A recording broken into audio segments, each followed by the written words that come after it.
우리 사람의 몸에는 혈관이 있는데 이 총 길이가 약 12만 킬로미터 정도 된다고 합니다. 들어보셨나요? 지구를 두 바퀴를 돌고 반 바퀴를 더 돌 만큼 긴 길이입니다. 혈관을 세 부분으로 나누는데 동맥이 있고 모세혈관이 있고 정맥이 있다고 합니다.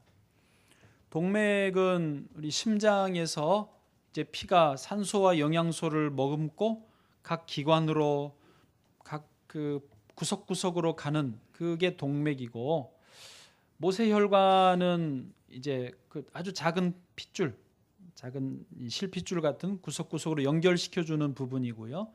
정맥은 이제 산소와 영양소를 공급을 다 끝내고 심장으로 되돌아오는 혈관을 정맥이라고 한다고 합니다. 그런데 좀 중요하게 또 문제가 되기도 하고 잘 관리해야 되는 부분이 동맥인데, 예를 들면 동맥경화증 들어보셨죠? 그러니까 동맥 자체가 이제 탄력성이 있어야 됩니다. 수축을 하고, 요게 수축이죠. 수축을 하고 이완을 하는 이 일을 계속 반복을 하면서 혈압을 유지해 주는데, 이 탄력성이 떨어지면 이 혈압 조절이 안 되겠죠. 또 혹은 동맥 안에 혈관 안에 혈전 같은 게 생기면서 구멍이 막히든지 좁아지든지 하면 또 문제가 생깁니다. 막히면은 그 부분이 기관이나 피부나 괴사 현상이 일어납니다. 아니면 마비가 생기든지 통증이 오든지 뭔가 문제가 일어난다라고 하는 것이죠. 저 여러분의 동맥 혈관은 탄력성이 잘 유지되시기를 축복합니다.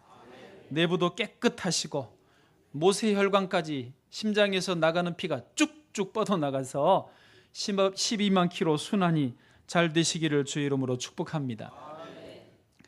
오늘 저희 교회는 거룩한 영적 잔치가 있는 날입니다. 광고 드린 대로 15분이 장로로, 집사로, 권사님으로 세워지는 하나님 앞에, 교회 공동체 앞에, 제 앞에 임직받는 날입니다.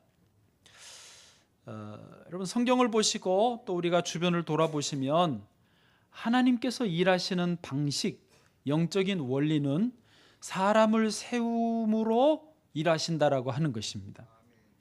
예를 들면 아브라함을 갈대아 우르 이방 땅에서 우상을 섬기는 사람들 사이에서 구별해서 꺼내셨습니다. 그리고 아브라함을 세우시고는, 그때 교회도 없고 조직도 없었지만 아브라함을 지명하고 세우셔서 아브라함을 통하여 모든 믿는 사람들의 조상이 되게 하셨습니다. 요셉도요, 자기 형제들과 아버지의 사랑받으면서 행복한 가정을 생활을 하고 있었습니다. 그런데 하나님은 요셉을 따로 떼내서 애굽으로 먼저 보내셨습니다.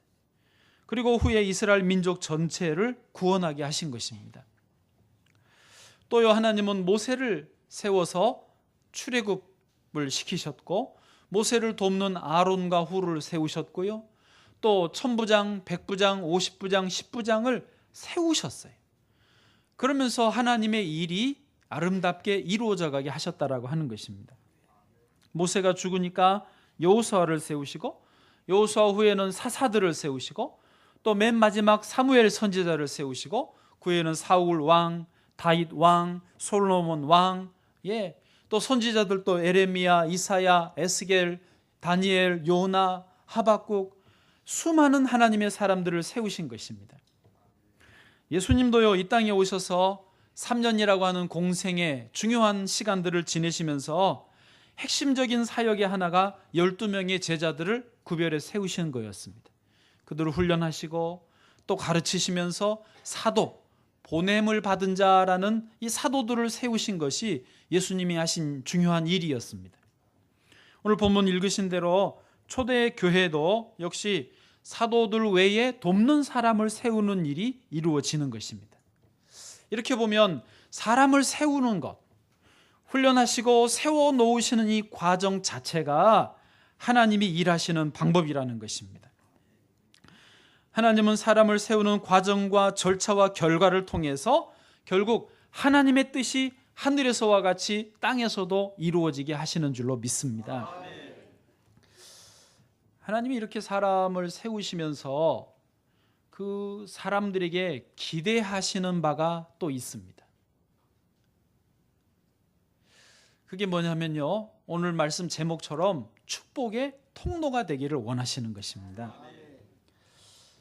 아브라함을 부르셨어요. 그리고 그에게 먼저 복을 주셨습니다. 그게 창세기 12장 2절 말씀인데요, 한번 같이 읽어보실까요? 시작.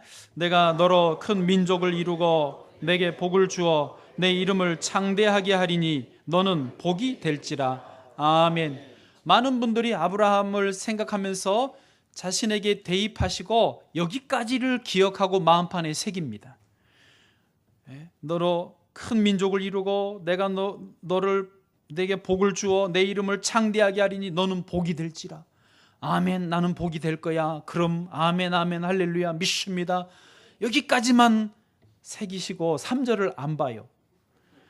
3절을 가십시오. 3절요, 제가 읽어드립니다. 너를 축복하는 자에게는 내가 복을 내리고 너를 저주하는 자에게는 내가 저주하리니 땅의 모든 족속이 너로 말미암아 복을 얻을 것이라 하신지라. 축복의 통로가 된다는 것이죠. 정리하면 2절, 먼저 아브라함이 복을 받고 3절, 다른 사람들도 아브라함을 통하여서 복을 받게 하겠다는 거죠. 그게 모든 민족에게. 요셉도요, 자기 정체성이 축복의 통로라고 하는 것에 대해서 분명했습니다. 창세기 45장 5절입니다. 당신들이 나를 이곳에 팔았다고 해서, 여기서 당신들은 누굽니까? 형님들이에요. 형님들이여, 나를 이곳 애굽으로 팔았다고 해서 근심하지 마소서, 한탄하지 마소서. 하나님이 생명을 구원하시려고 나를 당신들보다 먼저 보내셨나이다. 아멘. 요셉이 하는 말을 잘 들어보십시오. 자기는 애굽에서 총리 되어서 복 받았으니까 그걸로 끝이 아니에요. 형들 원수를 갚는 게 아닙니다. 나를 애굽으로 팔게 하시고 애굽에서 총리가 되게 하셨던 것은 하나님이 하신 일인데, 그것은 자기를 통로로 사용해서 생명을 구원하시려고 나를 애굽으로 보냈다라고 고백하는 것입니다. 그러므로 이번에 세워지는 15분 모두가 특별히 더욱 축복의 통로가 되어주시기를 부탁드립니다. 이것은 우리 몸의 동맥과 같은 역할입니다. 축복의 통로의 역할을 하는 것입니다. 교회는요, 그리스도의 몸으로 비유되지 않습니까? 교회는요, 다양한 기관들이 있습니다.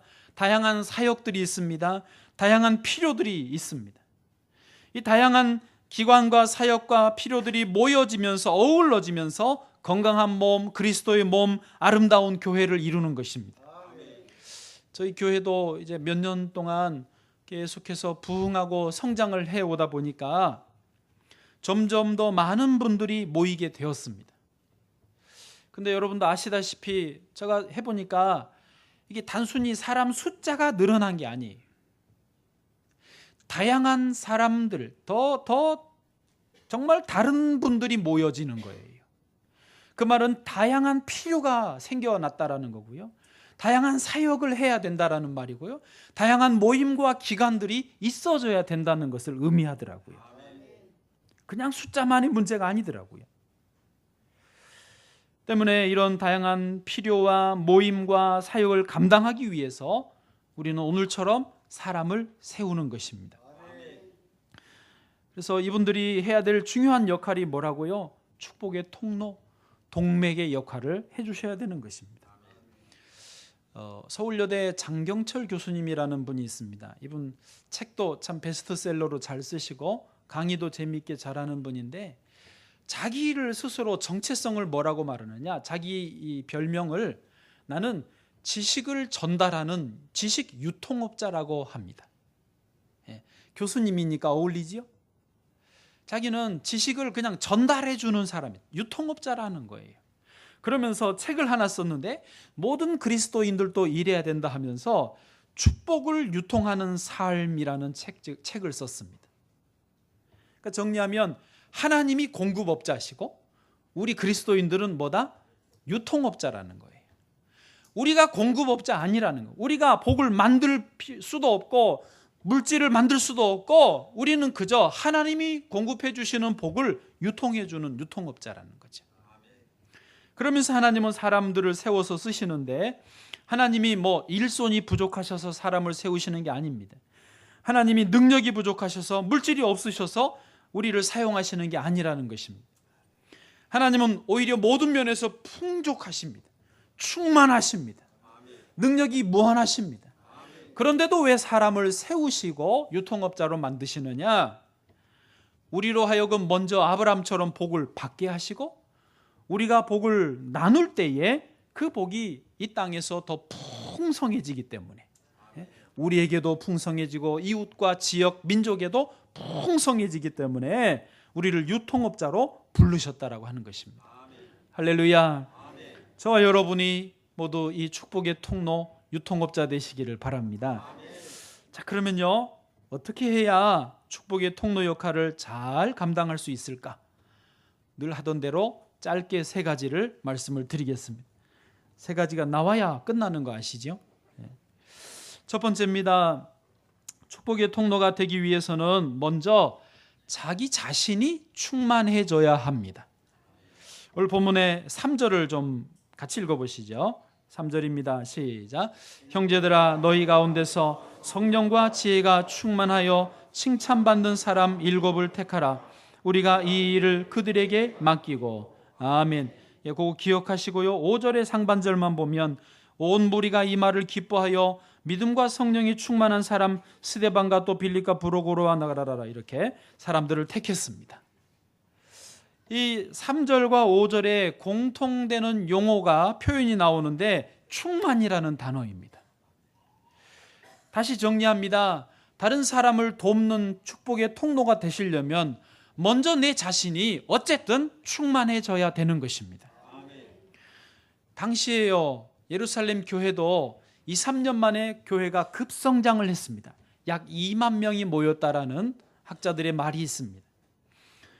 사도들은 열심히 자기의 일을 감당을 했는데도 손길이 미치지 않는 사람, 소외와 소홀함이 있는 사람들이 생겼습니다. 그래서 헬라파 유대인들이 원망까지 하게 되었습니다. 이때 사도들이 이것을 해결하기 위해서 봉사할 수 있는 사람을 따로 구별하여 세운 것입니다. 그런데 이 봉사하는 사람을 선택하는 데 있어서 자연스럽고 당연한 기준이 나오는데 그게 뭐냐? 충만함이에요. 사람이 충만하면 남을 위해서 봉사할 수 있는 거예요. 3절에 다시 말하면 성령과 지혜가 충만하여 칭찬받는 사람. 5절 믿음과 성령이 충만한 사람. 마치요 아까 말씀드린 동맥혈관이 탄력성이 있듯이 수축과 이완을 아주 신축성 있게 잘할 수 있어야 남을 위해 봉사할 수 있다는 것입니다. 여러분, 저도 이번에 연구하면서 들여다보면서 공부를 했는데 이 동맥이 언제 수축을 하고 언제 이완을 하는 줄 아세요? 예를 들면 심장이 수축을 하면 심장이 쫙 쥐어짜면서 피를 순간적으로 팍 보내지 않습니까? 그때 동맥은 이완을 합니다. 그래서 혈압을 유지하죠. 심장이 수축을 하는데 동맥도 같이 수축해버리면 터져버립니다. 그러니까 심장이 수축하면 동맥들이 이완을 하면서 이 부드럽게 해주는 거예요. 반대로 심장이 이완을 할 때 혈압이 심장에서 나오는 압이 떨어지잖아요. 그럴 때 동맥이 수축을 해주면서 기본 압을 유지를 해주는 거예요. 아, 신기하죠? 하나님이요 정말 기가 막히게 만드셨어요. 그러므로 남을 위해서 축복의 통로 되기를 원하시는 분은 이런 수축과 이완, 우는 사람과 같이 엉엉 울어줄 수 있어야 하고 웃는 사람과 함께 정말 기뻐하고 박수 쳐줄 수 있어야 된다는 것이죠. 그런 유연성, 그런 충만함이 있어야 봉사를 해도 하지요. 구역장인데, 안내위원인데, 회장인데 새 가족이 오나 가나 내 구역 식구가 오는지 안 오는지 그러시면 아니 되옵니다. 큰일 납니다. 눈치가 좀 빠르고 센스가 있고 빠릿빠릿해서 그 일을 잘 감당해야 되는 거죠. 그래서요 축복의 통로가 되려면 버스를 3대를 타고 다녀야 된다니까요. 버스 세대 아십니까? 기억하시죠? 첫 번째 버스, 기뻐스. 항상 기뻐하라. 늘 기쁘면서 누가 소외되나, 누가 힘든가, 누가 기쁜가 잘 살펴야 되는 것이죠. 두 번째 버스, 예뻐스. 예뻐스. 늘 찍고 바르고 변장하고 화장하시고 그렇게. 세 번째 버스는요, 바버스. 부지런히 다니는 겁니다. 집안일도 빨리 해놓고 후다닥 해놓고 또 열심히 교회 와서 모임 참석하고 기도하고 또 전도할 일 있으면 나가고 새가족 챙길 일 있으면 가서 신방하고 밥 먹을 일 없어도 식당 하는 분 집에 가서 밥도 먹어주고 먹었는데 또 먹어주고 부지런히 버스 세대를 타고 그런 정도의 내가 충만해야 다른 사람을 위한 통로가 될 수 있다는 것이죠.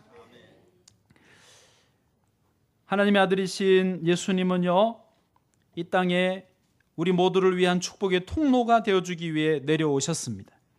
예수님도 요단강에서 세례를 받으신 이후부터 성령이 충만하셨다라고 성경은 기록하고 있습니다. 또한 예수님도 그 성령 충만을 유지하시기 위해서 늘 기도하셨다라고 말씀하고 있습니다. 초기 교회 성도들도요, 이 충만함, 성령 충만하기 위해서 기도하기에 힘썼다. 사도행전 2장 42절이에요. 그들이 사도의 가르침을 받아 서로 교제하고 떡을 떼며 오로지 기도하기를 힘쓰니라. 아멘. 저희 교회 올해 표가 성령 충만입니다. 이 현수막 보십시오. 성령 충만, 그게 최상 목표고요. 그 밑에 4가지 습관이 있어야 된다는 것이죠. 거기에 말씀, 기도, 찬양, 전도. 말씀, 기도, 찬양, 전도. 한 번 더 말씀, 기도, 찬양, 전도. 이게 아무것도 아닌 것 같지만 이 기본만 꾸준하게 해도요, 충만하게 되어 있습니다. 그러면 축복의 통로될 준비가 되셨다라고 하는 거예요. 두 번째입니다. 축복의 통로가 되기 위해서는요, 균형과 조화를 이루어야 합니다. 오늘 본문의 2절을 봐보십시오. 같이 읽겠습니다. 12사도가 모든 제자를 불러 이르되 우리가 하나님의 말씀을 제쳐놓고 접대를 일삼는 것이 마땅하지 아니하니. 아멘. 사도들이 하나님의 말씀을 제쳐놓고 접대를 일삼는 것, 접대라는 용어에 오해하지는 마십시오. 원어적인 의미로 재정출납이라는 의미가 포함되어 있습니다. 그러니까 사도들이 재정출납을 직접 감당하면서 접대, 구제와 봉사를 했다라는 거예요. 원래 해야 될 말씀 사역에 더불어서 이거를 더했다는 것입니다. 그러므로 균형과 조화가 이미 깨진 구조였던 것입니다. 일이 치우쳤어요. 편중됐어요. 그러니 사도들은 사도들대로 지치고 힘들고 탈진하고, 그리고 사람들은 소외되고 소홀함이 오니까 원망하고 불평했던 것입니다. 교회에서요, 사람들이 사역을 하면서 시험이 들기도 하고 시험을 주기도 하는데, 대개 이런 경우는요, 특히 교회에서는 더 그렇습니다. 그분이 악해서, 나빠서, 일을 잘 못해서, 그런 경우는 거의 없습니다. 대개 교회에서는요, 구조적인 문제입니다. 시스템의 문제예요. 사도들은 지금 그것을 너무 잘 파악한 겁니다. 원망이 생긴 원인이 그분들이 악해서 원망한 것도 아니고 사도들이 나빠서 일을 잘못한 게 아니에요. 그래서 구조의 변경을 줍니다. 그래서 3절이에요. 아까 읽으셨으니까 눈으로만 보세요. 형제들아, 너희 가운데서 성령과 지혜가 충만하여 칭찬받는 사람 7을 택하라. 우리가 이 일을, 이 접대를 하는 이 일을 그들에게 맡기고, 4절, 우리는 오로지 기도하는 일과 말씀 사역에 힘쓰리라 하니. 아멘. 구조의 불완전함을, 깨져 있는 균형과 조화를 회복하겠다라는 것입니다. 그것이 이게 대안이고 해결책이고, 그로 인하여서 초대교회는 다시 온전해진 줄로 믿습니다. 교회에서 가끔 있는 일인데요, 청년들에게 봉사를 막 시켜요. 제가 2부 때도 이 말을 했는데도 끝나고 나가는 청년들 잡아가지고 수건 정리시켰던데 청년들이 하다 보면 2중, 3중, 4중, 5중으로 일을 맡아요. 순수하니까, 또 시키니까. 그러다가 일정한 기간이 지나면 그 청년이 아니 보입니다. 왜? 지쳤고 시험 들어서 은혜를 채워줘야 되는데 안 채워지고 일만 하다 보니까 내가 이게 예배를 드리러 온 건가 일하러 온 건가 해가지고 교회를 떠나요. 교회만 떠나면 다행인데 하나님도 떠나는 경우도 있습니다. 여러분, 청년들은요 그냥 만나면 맛있는 거나 사주시고, 아멘 안 하시고, 커피도 사주시고, 그게 충분해요. 알아서. 지금 이미 청년들은 일이 많아요. 우리 교회는요, 저도 저 자신을 돌아보면서 늘 조심합니다. 제가 담임 목사이니까 일을 자꾸 저한테 제가 막 하려고 하는 거를 제가 보면서 자꾸 위임을 합니다. 역할 분담을 주고 맡겨버리고 알아서 하라고. 왜요? 혼자 어차피 다 못하거든요. 이번에 임직을 받으시는 15분은 특별히 이런 역할을 잘 해주시기를 바랍니다. 어디에 소외가 있나, 어디에 소홀함이 있나, 어느 모임이 약한가, 어디에 봉사자가 필요한가 눈을 열고 잘 찾아서 필요한 곳에 가서 도우시고, 필요한 영혼과 함께 밥 먹어주시고, 필요한 영혼과 함께 기도해 주시면서 그 일을 감당하시면 온 교회의 균형과 조화를 이루면서 잘 되게 될 줄로 믿습니다. 개인적인 삶의 구조에서도요, 이 균형과 조화는 참 중요한 감각입니다. 내 라이프 스타일을 좀 점검해 보실 필요가 있습니다.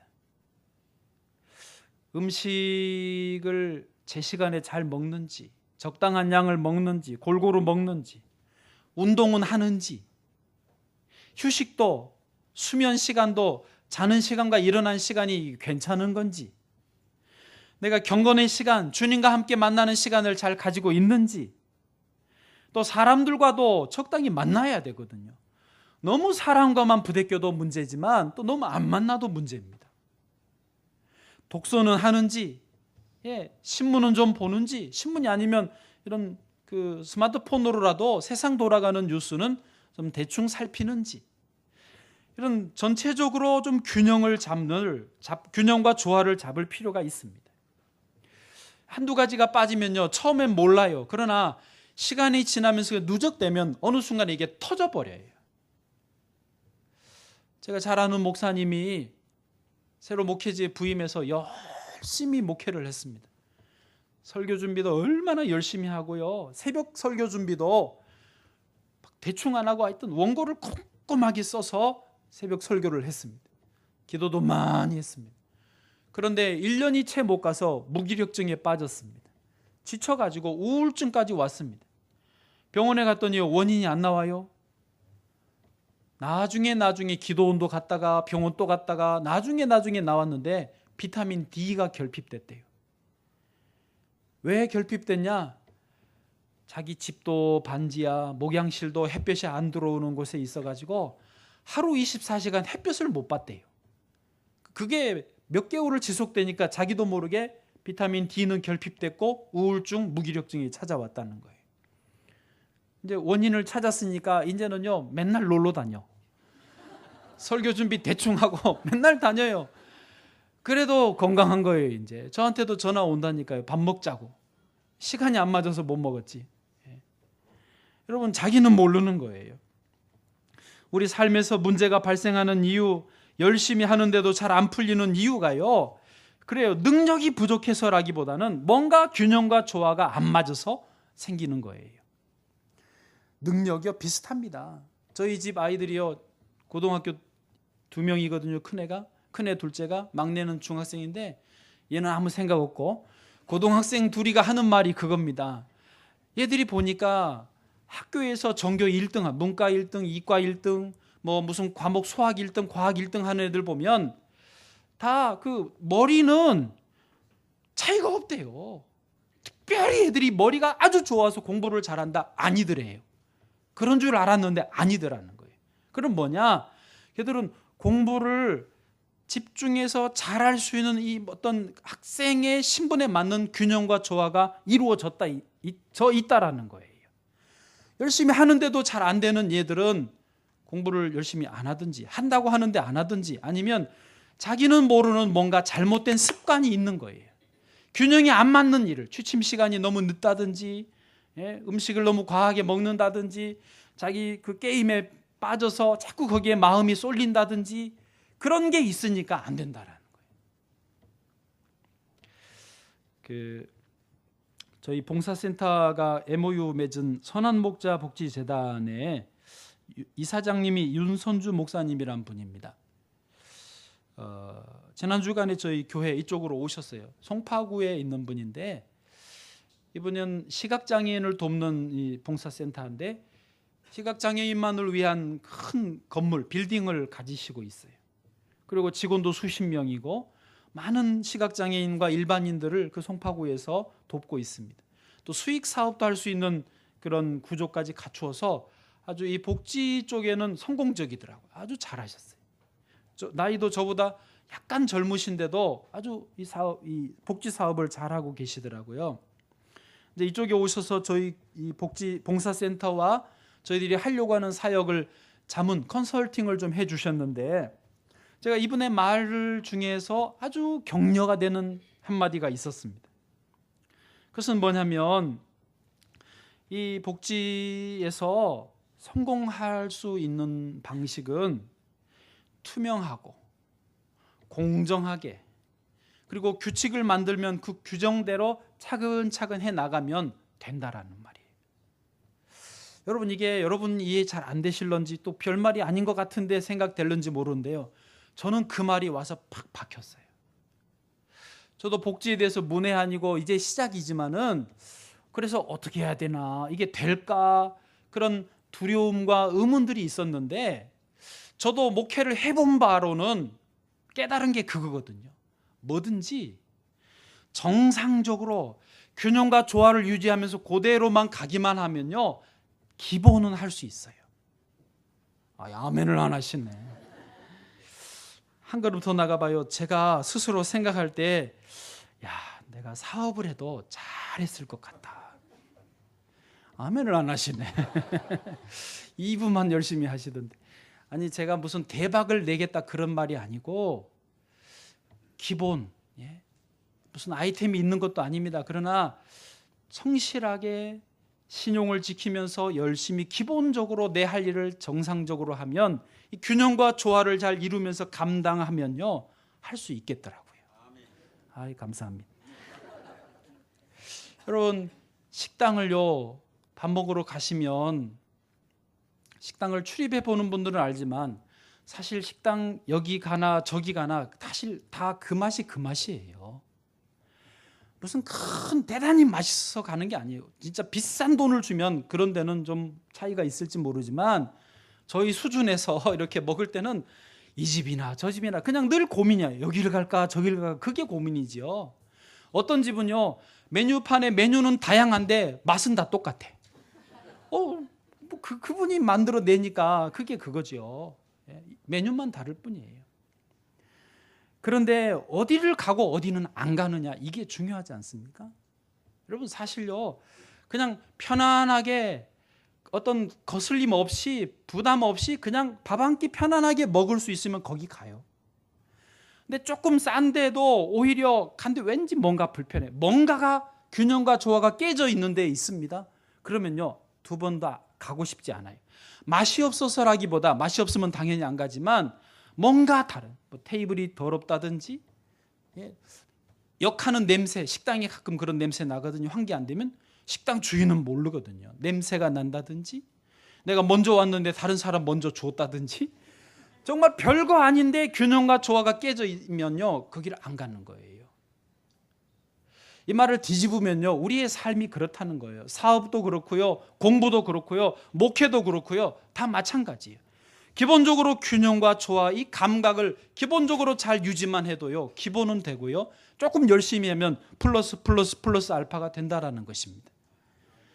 아멘. 되게 인색하네. 오늘 본문 7절 보세요. 7절요. 같이요, 시작. 하나님의 말씀이 점점 왕성하여 예루살렘에 있는 제자의 수가 더 심히 많아지고 허다한 제사장의 무리도 이 도에 복종하니라. 아멘. 보십시오. 예루살렘 교회가 이제 사도들은 말씀과 기도에 전무하고 집사님들을 세워서 봉사와 구제를 담당하게 하면서 전체적으로 균형과 조화를 이루었더니 무슨 특별한 능력이 나타난 게 아니에요. 이때 무슨 죽은 사람 살린 게 아니잖아요. 그런데도 7절 보세요. 하나님 말씀이 점점 왕성하여 가고 예루살렘의 제자 수가 많아지고 제사장들도 돌아왔다니까요. 글쎄, 이게 뭐예요? 균형과 조화를 이룬 결과라니까요. 별거 아니에요. 근데 이거가 잘 안 된다고요. 많은 사람들이, 많은 모임과 교회들도 이게 잘 안 돼요. 그래서요, 구역장님이요, 무난한 구역은요 잘 모입니다. 회장님이요, 무난하고 그냥 이래도 아이고 저래도 아이고 그러는 분 선교회는요 잘 모여요. 안 그러세요? 아멘 하셨어요? 제가 볼 때 어머니들도 그렇던데, 어머니들이요 막 너무 세면요 그 밑에 애가 기를 못 핍니다. 어머니들이 이래도 그래 미안해, 내 기도할게, 아우 실수했어, 그래 그렇게 봐주면서 가는데 애가 막 대통령이 나온다니까요. 너무 많이 불렀나? 마지막 세 번째입니다. 세 번째, 축복의 통로가 되기 위해서는요 계속 땅끝을 지향해야 합니다. 이 내용은요 오늘 정해진 본문을 넘어서는 메시지인데요, 이제 예루살렘 교회가 여기까지는 잘 됐었습니다. 그런데 여기가 좋사오니 하면서 안주했어요. 사실 성령이 예루살렘 교회에 오셨을 때는 1장 8절 너희가 권능을 받고 예루살렘과 온 유대와 사마리아와 땅끝까지 이르러 내 증인이 되리라 하셨는데 2만여 명이 모이니까 너무 좋아가지고 자기들끼리만 있었습니다. 그러면 안 됐는데 이미 다 편안해졌고 이미 다 세팅이 끝났기 때문에 더 이상 새로 축복의 통로가 필요한 데가 거기는 없어요. 그러면 이 파이프를 다른 담 밖으로 넘어가야 되는데, 지경을 또 넓혀야 되는데 거기에 그냥 있었어요. 그러니까 하나님이 야고보 사도를 순교시키면서 박해가 오게 했습니다. 아이쿠야 큰일 났다, 걸음아 나 살려라, 전부 예루살렘 밖으로 도망가면서 그때 비로소 복음도 밖으로 나갔습니다.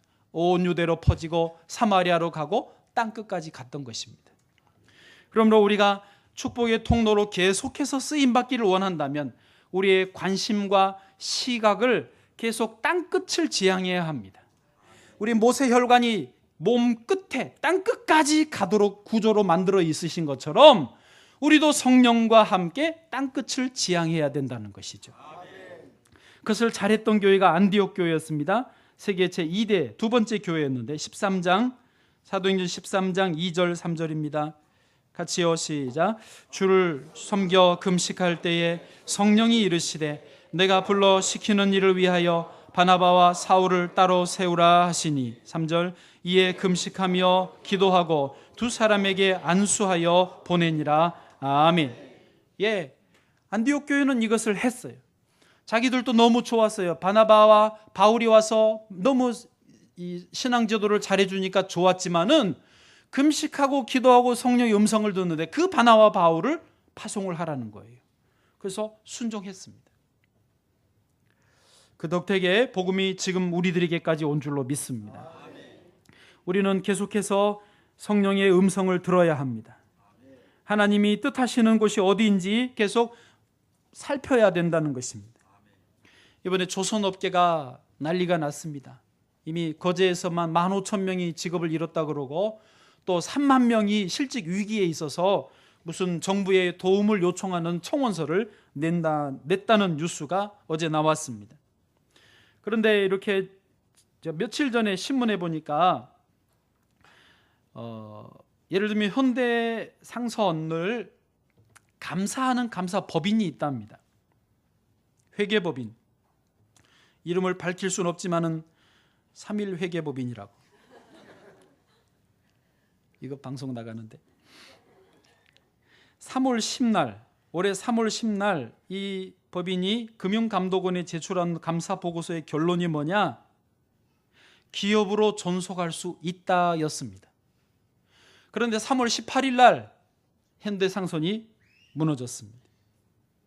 8일 만에 무너져 버린 거예요. 문제가 대박 터진 것입니다. 그때서야 뭐 착오였다.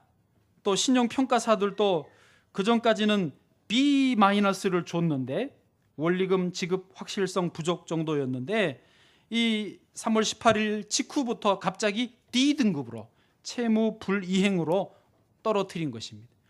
그러니까 무슨 말이냐면 회계를 감사해야 되고 또 신용을 계속 평가를 해줘야 되는 이런 역할들을 잘 못하는 거예요.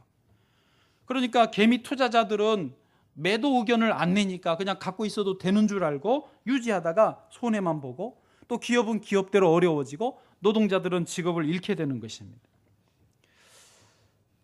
그때 그 중앙일보 기사에서 제목이 이거였습니다. 조선 해운 추락 때 비상벨이 안 울렸다.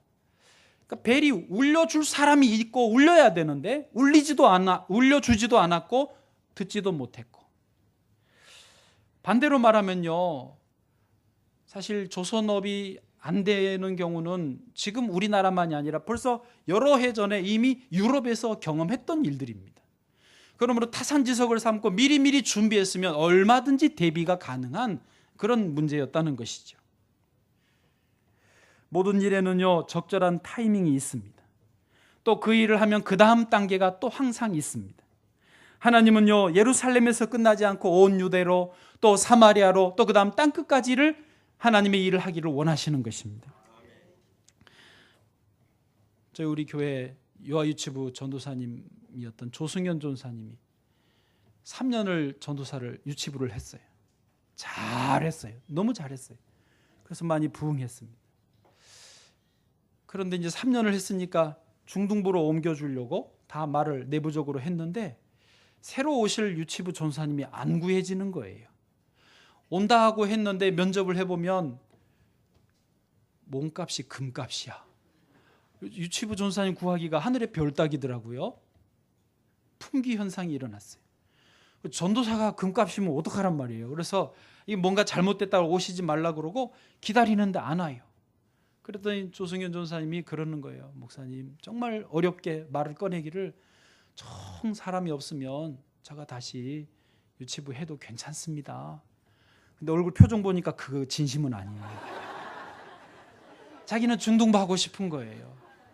근데 제가 봐도 3년을 지금 했기 때문에 또 시키면 된다? 그건 아니에요. 이 때가 있더라고요. 지금 전사님은 중등부로 가는 게 맞다. 그게 유치부도 살고 전사님도 살고 중등부도 살고 유치부는 하나님이 새로 보내주실 것이다. 그래서 내부적으로 세워주셔서 지금 감당하게 되었습니다. 저는요, 이 일이 잘 결정한 일이라고 믿습니다. 잘한다고 계속 맡기면요, 반드시 그 다음에 문제가 생겨요. 그런 때가 있어요. 거기에 안주하면 안 되는 거예요. 변화를 줘야 되는 거예요. 우리가 축복의 통로로 평생 버림받지 않고 쓰임받기를 원하신다면 땅끝을 지향하셔야 돼요. 새로운 사역, 새로운 사람, 새로운 지경으로 나를 계속 내보내면 하나님이 기뻐하시고 귀하게 사용하여 주실 줄로 믿습니다.